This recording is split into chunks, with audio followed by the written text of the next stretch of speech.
Carolyn Doobie here. What's the play for today? Well, today I am sharing with you how I dealt with my inner perfectionist on one of those days where it had rocket fuel.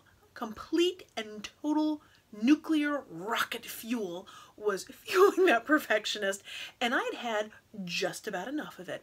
Those nagging negative thoughts in my head, yeah, I was kind of done with them, and here's how I dealt with it. I started with the paper that was on my counter, and I started swearing like a sailor with that Sharpie. Those are all sorts of bad words, things that you wouldn't want your mother to hear you saying. And it felt great to get them out, but that just wasn't enough for me. I had a few more choice words to say, so I grabbed the gelatos to do that. So maybe I had a few more words in me that I really needed to say. Being able to sort of shout them out here onto the page was just what I needed today.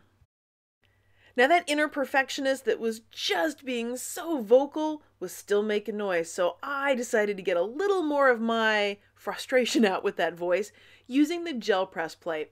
Now this 5x7 plate's loaded up with some white paint, and I am just smacking it right down there. I mean, I'm just hitting it with a fair amount of force here. And it felt really great. It was almost like kind of smacking down that perfectionist. But the more that I seemed to smack around that perfectionist, the more it wanted to fire back. Judgmental thoughts, critical thoughts, all that kind of stuff. And I decided, you know what? I'm taking the gloves off. And I'm going to get that inner perfectionist to quiet down today. And I'm going to get it to quiet down by pushing it over the edge. I grabbed a handful of my washi tapes, which immediately flares up that perfectionist because, you can't waste the sacred washi tapes that you love so much because they'll never make another one of these things again. Yeah, I've got a huge stash of these, and I've never actually gotten to the end of a roll of washi tape. But apparently I'm terrified that I will use it all up and never find that pattern again. So I am putting it on here willy-nilly. It does not look great on here. I'm just smacking them on. I'm not paying attention to what they look like. I'm just using them. And that is just pushing that inner perfectionist over the edge. Well, I know I've weakened that inner perfectionist, and now it's time to really shut it up. I grabbed 3 pieces from my stash of leftovers that I love from other projects without a lot of thought here, and I am just going to glue them down without a plan. I have no idea where this is going, and that inner perfectionist is just terrified that I am wasting these, that it's not going to look right. I mean, after all, is this really an art journal page that I'm doing since it's on a big loose piece of paper? And what about the size? I don't have a normal size here. Where's the edge of it? All these things are just freaking out that inner perfectionist. And that's exactly what I needed to do to shut that voice up today. So I've grabbed the rainbow in acrylic paint, and now I'm just adding color.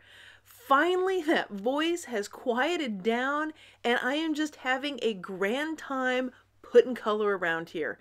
Now I'm going to say something here that's just between you and me. We're not going to let my inner perfectionist know anything about this next part. Because, you know what? The inner perfectionist might have been a little right about something. The dare to shine, those words were perfect for the sentiment going on here, but the way that it was cut out so closely to the letters that it didn't give me the same edge to work on all the way around it like I had on the bird and the woman photo, or picture, stamp, whatever, you know what I mean. And so that made it a little bit harder to work with.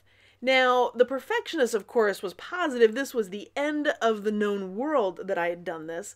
But at this point, because I'm just feeling really playful and I've quieted down that voice so much that I can just simply say it's an oops, an outstanding opportunity presenting suddenly. The stars that I'm adding here are using a stencil that I designed called Stars Inspired by Matisse, and it's available over at StencilGirl Products. And I'm going to pick and choose which stars I want. That's the nice thing about having lots of different ones on there, is I can pick and choose and then position them so I can build my own little cluster of whichever stars I want. Somehow it felt very rebellious to me, living on the edge, to take that paint and just slather it on this rubber stamp from Darkroom Door. I am just putting it on there, it's globbing on there, it's imperfect, and I am loving it. And of course, if I don't clean this off right away, the paint will dry on it. So as soon as I'm done finishing this up, I'm going to go clean that off. Well, it felt so freeing to just throw caution to the wind and put that paint right on that rubber stamp. So I'm feeling the urge to maybe do that again. Well, I'm not going to use a rubber stamp this time. Instead, it's going to be white paint. Now, I'm going all around the edge there of the Dare to Shine, and I'm like, nah, we're just going to cover the whole thing up. And when I saw that dimension there underneath the white paint, I realized I want to change its color. Now, this is the cool thing about stencils, is that you can put the stencil right back over it and then stencil it again. Now, I decided to use purple for that one because I have a very dear friend. This is one of her favorite colors, and she's always trying to talk me into using more purple. So this time I decided I am. So that perfectionistic voice that had been plaguing me at the beginning is just this quiet little whisper. It's actually whimpering over in the corner, and I'm just ignoring it. But sometimes when you do this stuff, it doesn't work out quite as planned. So that black ink scribble writing that I'd done there, yeah, that just became one oops after another. Now in there is an outstanding opportunity presenting suddenly. Even if I can't see it in the moment, it is in there. Now, I really want to get some journaling on there, and I really want to do it with the black fine liner. So that's going to be coming back here.